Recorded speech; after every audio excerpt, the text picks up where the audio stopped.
So hey guys, welcome back to another video and I hope कि तुम लोग बहुत ही ज्यादा अच्छे और मजे में होगे। वीडियो में आगे बढ़ने से पहले कहना चाहूंगी कि अगर इससे पहले का एपिसोड अभी तक चेकआउट नहीं किया है तो पहले जाओ और जाकर उसे देख लो, वरना यहाँ तुम्हें कुछ समझ नहीं आने वाला। और अगर तुमने देख लिया है तो बिना किसी देर के आज के इस वीडियो को शुरू करते हैं। सो होमीज, जैसा कि हमने लास्ट एपिसोड में देखा था जहाँ पर युनफेई शाओ यू और जोमो दोनों को उस बीस्ट फॉरेस्ट में ले जाने की बात करता है। साथ ही वो कहता है कि आज से मैं तुम दोनों को ट्रेनिंग भी दूंगा। अब यहाँ पे जो सिस्टर येशु है वो एक मिस्टीरियस से पर्सन का पीछा करते हुए एक ऐसी जगह पर पहुंच जाती है जहाँ पे शी फैमिली, किन फैमिली और बाकी के जो एल्डर्स थे वो सभी लोग आपस में हाथ मिला लेते हैं ये फैमिली के अगेंस्ट। और यहाँ पे ये लोग डिसाइड करते हैं कि 10 दिन बाद जो माइन सीजनिंग टूर्नामेंट होगी उसमें 4 क्लैन से हिस्सा लेने वाले हैं। और किन शुआंग को अपने बेटे पर बहुत ही ज्यादा प्राउड था और उसे यकीन था कि उसी का बेटा जीतेगा। साथ ही ये लोग कुछ प्लानिंग भी कर रहे थे युनफेई के अगेंस्ट, लेकिन तब तक यहाँ पे सिस्टर येशु आ जाती है और उनकी बातें सुन लेती है, जिसे कि किन फैमिली का हेड यानी कि किन शुआंग फील कर लेता है और वो उसकी तरफ अटैक कर देता है। और अब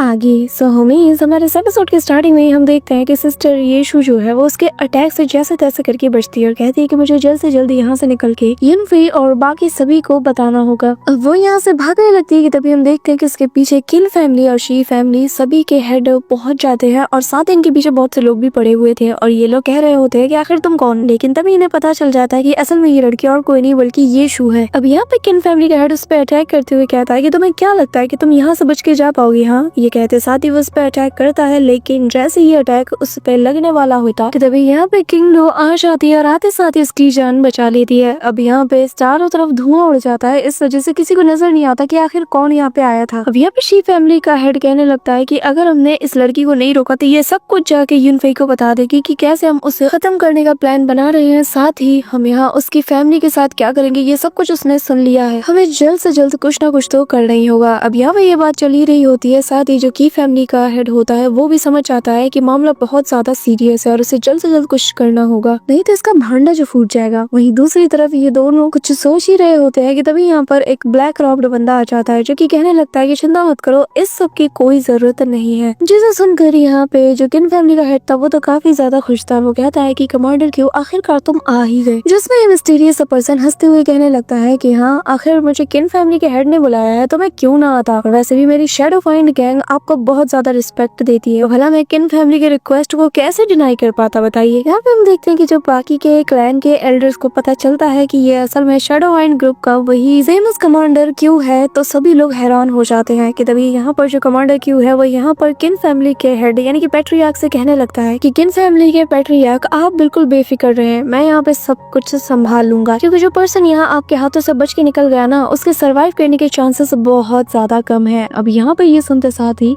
जिस पे किन फैमिली का पैट्रियार्क कहने लगता है कि कहीं इसका मतलब ये तो नहीं कि ये काम तुम्हारे उस घोस्ट ऑफ मिन वाइंड का है, जिस पे वो हंसने लगता है कि तभी सीन शिफ्ट होता है और हम यहाँ पे मिस यू को देखते हैं जिसके साथ यहाँ पे सिस्टर येशु भी होती है। और यहाँ पे वो उससे कहती है कि क्या तुम ठीक हो, जिसपे वो कहती है कि नहीं, मेरी फिक्र मत करो मिस यू, आप यहाँ से चली जाओ, मुझे कुछ जरूरी काम है और मुझे कुछ मैसेज को डिलीवर भी करना है। अब यहाँ पे सिस्टर येशु की कंडीशन देख के ही बताई जा सकती थी कि बहुत ज्यादा टेरेबल है। अब यहाँ पे जो मिस सू है यानी कि किंग लुआ कहने लगती है क्या वो तुम्हारा पीछा क्यों कर रहे थे, जिस पे वो बताने लगती है कि उससे भी ज्यादा इम्पोर्टेंट ये कि वहाँ हमारे ये फैमिली का ही एक बंदा मौजूद था, यानी कि वो हमारे खिलाफ है और जो कि इनके साथ मिला हुआ है। तभी यहाँ पर जो मिस्सू है वो कहने लगती है कि नहीं, अगर ऐसा हुआ तो युनफेई की जान तो फिर खतरे में आ जाएगी। जिस पे यहाँ पे जो सिस्टर येशु है वो बताने लगती है कि उससे भी जरूरी बात ये कि युनफेई और उसके साथ ही जो बीस्ट फॉरेस्ट है उसकी तरफ रवाना हुए हैं, और जिसका मतलब ये है कि उनके लिए रास्ते में इन लोगों ने जाल बिछा के रखा होगा, इसलिए मुझे जाना होगा और जाके उसे आगाह करना होगा। अब यहाँ से जो सिस्टर येशु है वो तो चली जाती है कि तभी यहाँ पर मिस उसका पीछा करती है, लेकिन उसकी ग्रैनी आकर उसे रोकने लगती है और वो उन्हें जैसा तैसे करके मना के कहती है कि प्लीज ये आखिरी बार है जब मैं उसकी हेल्प करना चाहती है, तो प्लीज ग्रैनी मुझे जाने दीजिए। अब यहाँ से मिस भी उसके पीछे निकल जाती है। वहीं दूसरी तरफ सीन शिफ्ट होता है और हमें नेक्स्ट मॉर्निंग का सीन दिखाया जाता है जहाँ पे ऑलरेडी अपना युनफेई और जो शाओ यू और जोमो है ये लोग इसके साथ उस बीस्ट फॉरेस्ट की तरफ रवाना हो जाते हैं। अब यहाँ पे हम देखते हैं कि शाओ यू काफी काफी वक्त से एक स्पेल को प्रैक्टिस कर रही थी जो कि उसे यूनफेई ने सिखाया था, और वो लगातार जब ऐसे कर रही थी तो बार बार नाकाम हो रही थी। लेकिन उसे ऐसा करता हुआ देखकर जोमू उसका मजाक उड़ाने लगता है और कहता है कि यार तुम तो बिल्कुल किसी भीगी बिल्ली जैसी लग रही हो, जो कि अपने छोटे छोटे पंजों को लेकर यहाँ पे किसी को डराने की कोशिश कर रही है। अब यहाँ पे उसे हंसता हुआ देखकर, अपना मजाक बनाता हुआ देखकर शाओ यू को काफी ज्यादा गुस्सा आता है कि तभी शाओ यू कहती है कि तुम्हें ये टेक्निक नहीं आती ना, इसी वजह से तुम यहाँ मेरा मजाक उड़ा रहे हो। जिसपे वो कहता है कि मुझे तो ये बहुत पहले ही आती है, क्योंकि उसने मुझे बहुत पहले ही सिखा दिया था। कि तभी वो यहाँ पर उसे छेड़ने लगता है। ये देखकर शाओ यू को गुस्सा आता है और वो घुमा के उसे एक लगाती है और यह एक ही थप्पड़ में इसका काम निपट जाता है। कि तभी यूनफेई अपने कैरेट से बाहर आता है और कहता है कि आखिर यहाँ पे क्या चल रहा है। जिसपे शाओ यू खुशी के साथ कहती है कि यंग मास्टर जरा देखिए, मैंने आपके सिखाए इस टेक्निक को माहिर कर लिया है, मैंने एक थप्पड़ में ही इसे बहुत दूर गिरा दिया। कि तभी यहाँ पे यूनफेई कहता है कि तुम दोनों कभी नहीं सुधरोगे, लेकिन हमें आगे बढ़ना होगा क्योंकि हमारे आगे वही मिस्टीरियस सेलेस्टियल बीस्ट टाउन है। अब यहाँ पे ये लोग उस टाउन की तरफ बढ़ते हैं और यूनफेई कहता है कि यहाँ पर तुम लोगों के लिए मुझे अच्छे खासे वेपन मिल जाएंगे। इसी के साथ यूनफेई आगे बताता है कि यहाँ पर सबसे ज्यादा मॉन्स्टर्स पाए जाते हैं, इसी वजह से यहाँ पर जो मॉन्स्टर्स की स्किन और जो उनकी बोन्स होते हैं उनसे बनाए गए बहुत ही पावरफुल वेपन्स भी यहाँ पे अच्छे दाम में मिल जाएंगे। साथ ही वो बताता है कि हमारे मून सिटी के बाहर ये इकलौता ऐसी जगह है जहाँ पर सबसे ज्यादा रेयर और पावरफुल बीस्ट पाए जाते हैं, और जितना ज्यादा हम डीप में जाएंगे उतने ज्यादा पावरफुल बीस्ट हमें मिलेंगे। यहाँ पे ये लोग आगे बढ़ ही रहे होते हैं ये सारी बातें करते हुए। इस बीस्ट टाउन का एक हिस्सा जैसे कि स्काई बीस्ट टाउन कहा जाता है वहाँ पे पहुँच जाते हैं, और यहाँ पे यूनफेई बताता है कि हमें यहाँ पे स्काई बीस्ट टाउन के अंदर बहुत ही रेयर एलिक्सर और पिल्स भी मिलेंगे जो कि हमारे कल्टीवेशन के दौरान बहुत काम आएंगे। इसी वजह से यहाँ पे लोकल्स के लिए ये सबसे बड़ा फ्री ट्रेडिंग मार्केट है। यहाँ पे हम देखते हैं कि ये दोनों ये सीधा आते साथ ही खाने पे टूट पड़ते हैं। कि तभी यूनफेई की नजर यहाँ पे 3 वेपन्स पे जाती है और उन्हें देख कर ही वो कह देता है कि ये हाई ग्रेड के वेपन्स है जो कि बिगनर्स के लिए बिल्कुल परफेक्ट है। कि तभी वो यहाँ पर इन दोनों से कहने लगता है कि मेरे सामने ये जो 3 वेपन्स है इनमें से जाके एक एक को ट्राई करो, तुम्हें जो भी सूटेबल और सही लगता है तुम उसे रख लेना। यहाँ पे हम जोमू को देखते हैं जहाँ पर वो काफी ज्यादा एक्साइटेड हो जाता है और वो इमीडिएटली उनके करीब जाकर कहता है कि अरे ये तो मेरे बाएं हाथ का खेल है, और वो उस बड़े से हैमर वाले वेपन को उठाता है लेकिन वो उसे उठाया नहीं जाता। लिटरली वो इसके बस का था नहीं, लेकिन उसे फिर भी यहाँ पे शो ऑफ जो करना था इसलिए वो बिना कुछ सोचे समझे दोबारा प्रैक्टिस करता है। ये देख कर शाओ यू हंसती है और कहती है कि रहने दो, तुम्हारे बस का नहीं है। यहाँ पे हम देखते हैं कि जो शाओ यू होती है वो कहने लगती है कि चलो छोड़ो, मुझे ही ट्राई करने दो। और यहाँ पे जैसे ही वो आगे जाती है उसे आगे जाता हुआ देखकर जोमू कहता है कि यार मैं नहीं उठा पाया तो तुम एक लड़की होके कैसे उठा सकती हो। लेकिन उसके होश उड़ जाते हैं जब यहाँ पे शाओ यू अकेले ही उस हैमर को उठा लेती है, जो देखकर यहाँ पर यूनफेई और जोमू दोनों हैरान थे। और यहाँ पर यूनफेई अपने मन में कहता है कि यार आखिर इसके अंदर कौन से बीस्ट की ताकत छिपी हुई है कि इसने इसे इतनी आसानी से उठा लिया। अब यहाँ शाओ यू उन दोनों हैमर्स को बहुत ही गौर से देखती है, उन्हें ऐसे उठा रही थी कि जैसे उसके हाथों में लकड़ी की कोई चीज मौजूद हो। कि तभी वो कहने लगती है कि यंग मास्टर मुझे तो इन दोनों में से कुछ भी पसंद नहीं आया, मैं कुछ और ट्राई करती हूँ। अब यहाँ पे ये कहते साथ ही वो उन्हें पीछे की तरफ फेंक देती है, जिनमें से एक हैमर जाके सीधा जोमू के पैर पे जा गिरती है और वो दर्द के मारे जोर से चिल्ला उठता है। अब यहाँ पे हम शाओ यू को देखते हैं जो कि हर बात से अनजान वो यहाँ पे 2 ऐसी नाइफ्स को उठा लेती है जो कि काफी ज्यादा खतरनाक लग रही थी। अब यहाँ पे इन्हें देखकर यूनफेई कहने लगता है कि शाओ यू मुझे ऐसा लगता है कि शायद तुम्हें ये सूट नहीं करेगा, तुम्हें कोई डबल एज वाली स्वॉर्ड लेनी चाहिए या फिर वो दोनों हैमर तुम्हारे लिए परफेक्ट होंगे, लेकिन ये बहुत ज्यादा खतरनाक है। असल में यूनफेई को अपनी जान की फिक्र हो रही थी क्योंकि शाओ यू को जरा सी बात पे गुस्सा आ जाता है और अगर गुस्से में कहीं उसने ये चला दिया फिर तो ये गया काम से। अब ये सुनकर शाओ यू को अच्छा नहीं लगता, लेकिन वो कहती है कि ठीक है अगर आप कह रहे हो तो मैं करती हूँ। कि तभी ये लोग वो 2 हैमर्स और एक डबल एज स्वॉर्ड को बाय करते हैं। वहीं दूसरी तरफ शाओ यू कहती है कि यंग मास्टर आखिर आप अपने लिए क्या लेने वाले हैं, जिसपे यूनफेई बताता है कि मुझे अभी तक अपने लिए कुछ भी ठीक ठाक नहीं मिला है। अब यहाँ ये लोग आगे बढ़ ही रहे होते हैं कि तभी यहाँ पे इन्हें एक ऐसे बंदे की आवाज आती है जो कि लोगों से चीख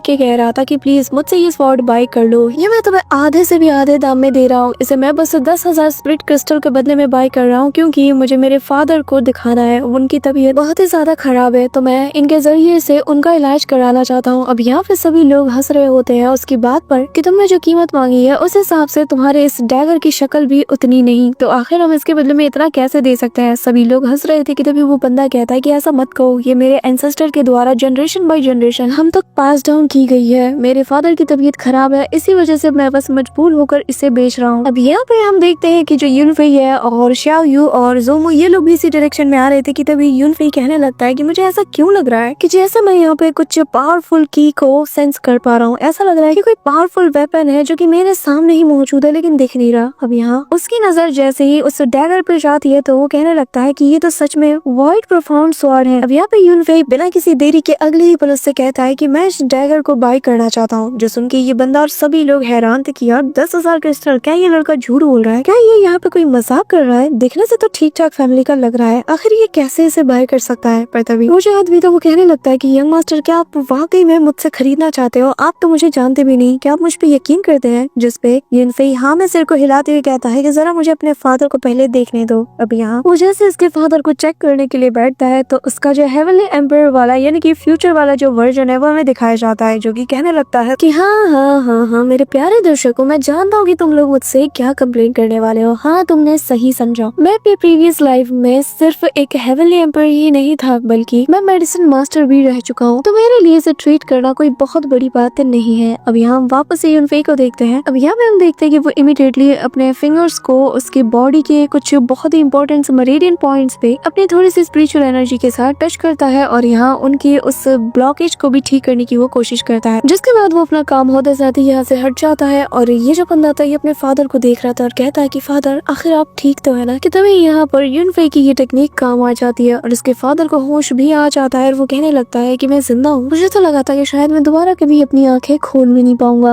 अभी यहाँ पे अपने फादर को सही सलामत देखकर वो बंदा इमीडिएटली यूनफेई का शुक्रिया अदा करता है और कहता है कि चिंता मत करो, तुम्हारे फादर अब खतरे से बाहर है। अब यहाँ पे वो उसे 10,000 क्रिस्टल्स को देखकर उस डैगर को अपने पास रख ही रहा था कि तभी एक बंदा आके इसका हाथ पकड़ लेता है और कहता है कि नौजवान, माफ करना लेकिन हमारे यंग मास्टर को ये डैगर चाहिए क्योंकि उनका इसमें इंटरेस्ट आ चुका है। अब यहाँ पे हमें इसके उसी यंग मास्टर को दिखाया जाता है जिसका नाम है शाओ वुहेन, जो कि इनकी तरफ पीट करके खड़ा था। कि तभी यहाँ पे ये बंदा कहने लगता है कि देखो नौजवान, मैं तुम्हें पहले ही आगाह कर रहा हूँ कि चुपचाप इस डैगर को यहाँ पे रख के चले जाओ, क्योंकि अगर तुमने ऐसा नहीं किया तो इसका जो नतीजा होगा ना वो तुम झेल नहीं पाओगे। अब यहाँ पे हमें बताया जाता है कि ये बंदा और कोई नहीं बल्कि है एल्डर लिन, जो कि अर्थ रियलम के लेट स्टेज पे है। और वो आगे बताता है कि जो यंग मास्टर शाओ है वो असल में जो हमारे करंट के जो मिनिस्टर है उनका तीसरा बेटा है, तो बेहतर यही होगा कि तुम यहाँ इनसे पंगा मत लो। अब यहाँ पे मिनिस्टर का बेटा सुनते साथ ही सभी लोग यहाँ से 9 तो 11 हो जाते हैं और यहाँ पे जैसे सब चले जाते हैं तो यहाँ पे शाओ वुहेन किसी औरतों की तरह बिहेव करते हुए बिल्कुल उन्हीं की तरह चाल ढाल के साथ कहने लगता है कि देखो, मैं जो चीज चाहता हूँ ना मुझे वो चाहिए ही है। इस दुनिया में ऐसी कोई चीज नहीं है जो कि मैं चाहूँ और मुझे ना मिले। अब यहाँ शाओ वुहेन की चाल ढाल को देख कर ना शाओ यू बहुत ही ज्यादा इरिटेट हो जाती है और कहती है कि जोमो, मुझे लगता है कि मुझे इस टेक्निक की प्रैक्टिस तुम पे नहीं बल्कि इस पे करनी चाहिए। जिसपे जोमो भी कहता है कि हाँ बिल्कुल सही कह रहा हूं। अब यूनफेई भी कहता है कि एक बात बताओ, मैं औरतों से फाइट नहीं करता।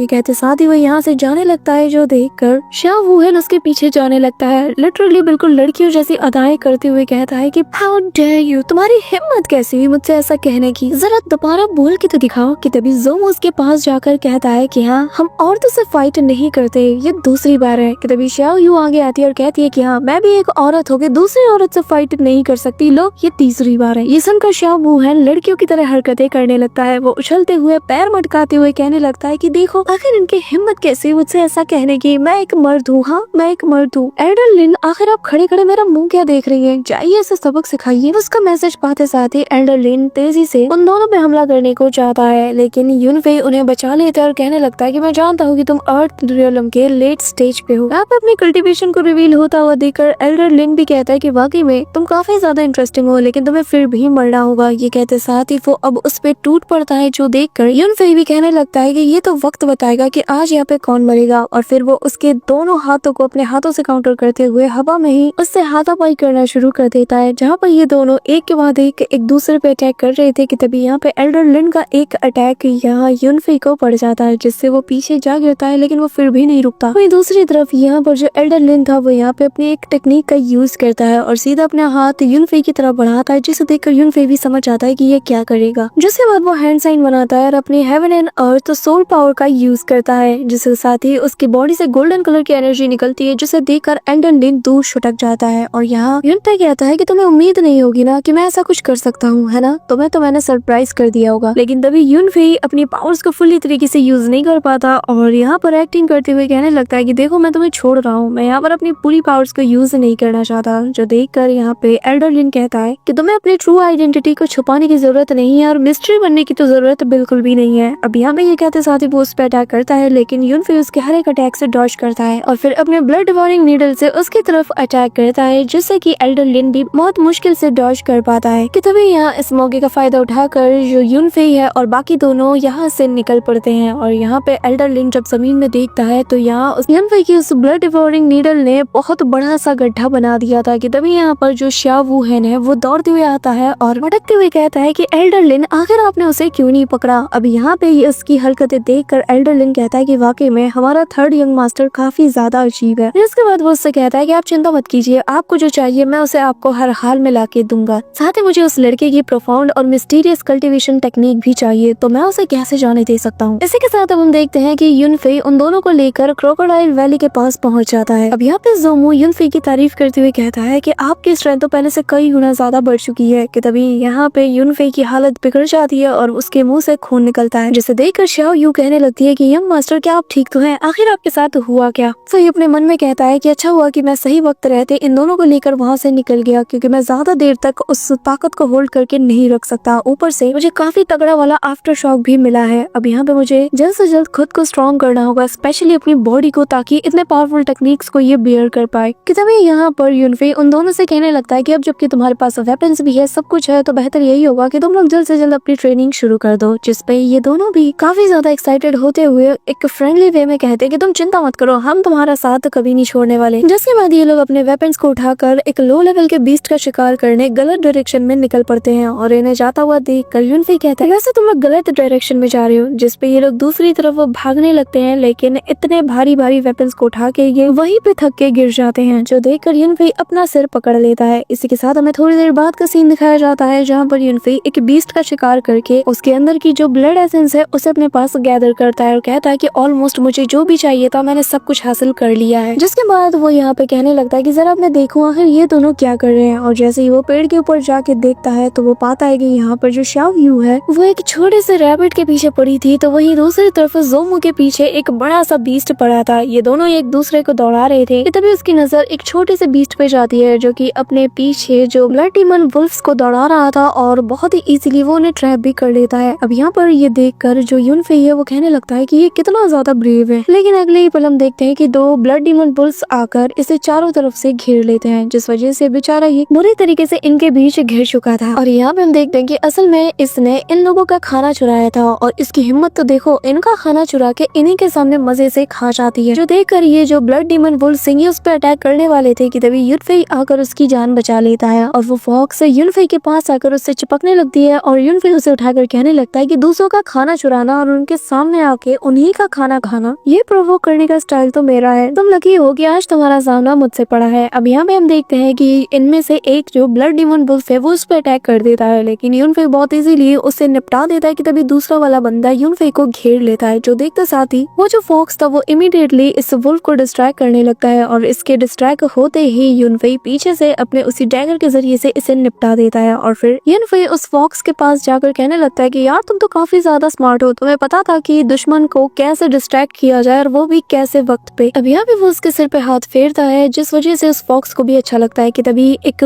अजीब सी आवाज यहाँ यूनफे को सुनाई देती है, जिसे सुनते साथ ही यूनफे कहता है कि लगता है कि उस फूल के खिलने का वक्त आ चुका है। तो वो अब सीधा उस फूल की डायरेक्शन में जाने लगता है और यहाँ पे ये फॉक्स यूनफे को जाता हुआ देखकर स्माइल करती है। वहीं दूसरी तरफ हम यूनफे को देखते हैं जो कि एक ब्लू कलर के फ्लावर के पास पहुंच चुका था, जो कि दिखने में काफी ज्यादा सुंदर था। अब हम देखते हैं कि इस 7 गॉड्स फ्लावर को लेने के लिए सभी लोग घात लगा के बैठे हुए थे कि बस जैसे ये ब्लूम करेगा और हम इसे दबोच लेंगे। वहीं दूसरी तरफ यहाँ पे शाओ वुहेन भी आ जाता है और वही लड़कियों वाली अदाएं दिखाती है कि मैं इंपीरियल सिटी के जो मिनिस्टर है उनका थर्ड बेटा शाओ वुहेन हूँ, जल्दी से हट जाओ क्योंकि मुझे वो 7 गॉड फ्लावर चाहिए। जिसके बाद वो तेजी से उस फ्लावर की तरफ दौड़ने लगता है, लेकिन यहाँ उसका जो पीछे सोल्जर था वो उसे रोकता है, पर वो नहीं रुकता। कि तभी एक बीस्ट आकर उसे इतनी जोर से सींगे मारता है कि ये सीधा हवा में उड़ जाता है। कि तभी ये फ्लावर जो है वो ब्लूम करता है और यहाँ सभी लोग इसकी रोशनी को देख पा रहे थे। अब यहाँ सभी लोग इसकी तरफ लपकते हैं कि तभी पानी के अंदर एक वर्टेक्स ब्लैक्स बनता है और जिसके ऊपर से एक बंदा गुजर रहा था कि तभी एक बड़ा सा क्रोकोडाइल आता है, इसे निकल जाता है और फिर हमें बताया जाता है कि ये है ब्लैक स्केल्ड डीमन क्रोकोडाइल। अब यहाँ पे इस डीमन ड्रैगन को देखते साथ ही आधे लोग तो मैदान छोड़ के भागने लगते हैं और जो फंस जाते हैं उन्हें ये डीमन ड्रैगन वहीं पे कच्चा चबा जाता है कि तभी यहाँ पर जो यंग मास्टर था इसके ऊपर से लोग पैर रख के इसे कुचलते हुए यहाँ से एस्केप कर रहे थे। अब यहाँ हम युनफी को देखते हैं जहाँ पे वो देखता है कि अब यहाँ पर बचे कुछ लोग ही बचे हैं, लेकिन ये भी कोई आम कल्टीवेटर नहीं है कि जिनसे इजीली डील किया जाए।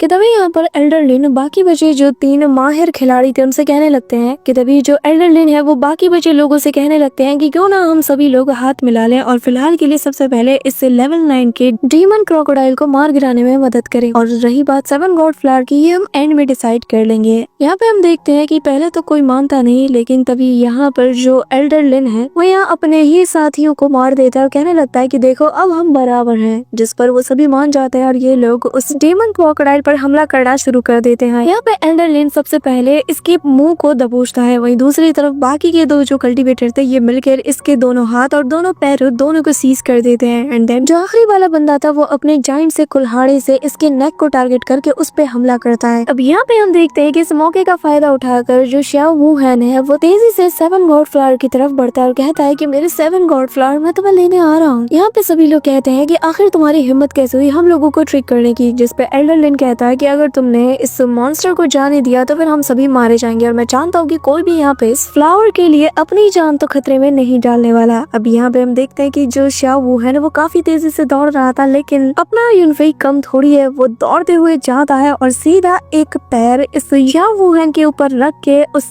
7 गॉड फ्लावर के पास पहुंच जाता है और उसे लेते साथ ही यहाँ से 9 तो 11 हो जाता है, जिसे देखकर श्याओ वुहेन को बहुत गुस्सा आता है और कहता है कि मैं कसम खाता हूँ कि मैं तुझे नहीं छोड़ने वाला। वहीं दूसरी तरफ हम देखते हैं कि यहाँ इस क्रोकोडाइल वैली के पास वही शैडो वाइन गैंग के लोग पहुंच चुके थे कि तभी नीचे शैडो से एक बंदा अपीयर होता है और फिर ये लोग हवा में सिग्नल पहुंचा देते हैं और कहते हैं कि हमें युनफ्री मिल चुका है। So that's it for today guys. I hope कि तुम सबको आज की ये वीडियो काफी ज्यादा पसंद आई होगी। अगर हाँ तो वीडियो को लाइक करना, चैनल पे नए हो तो सब्सक्राइब करना। तो मिलते हैं नेक्स्ट वीडियो में, तब तक के लिए बाय।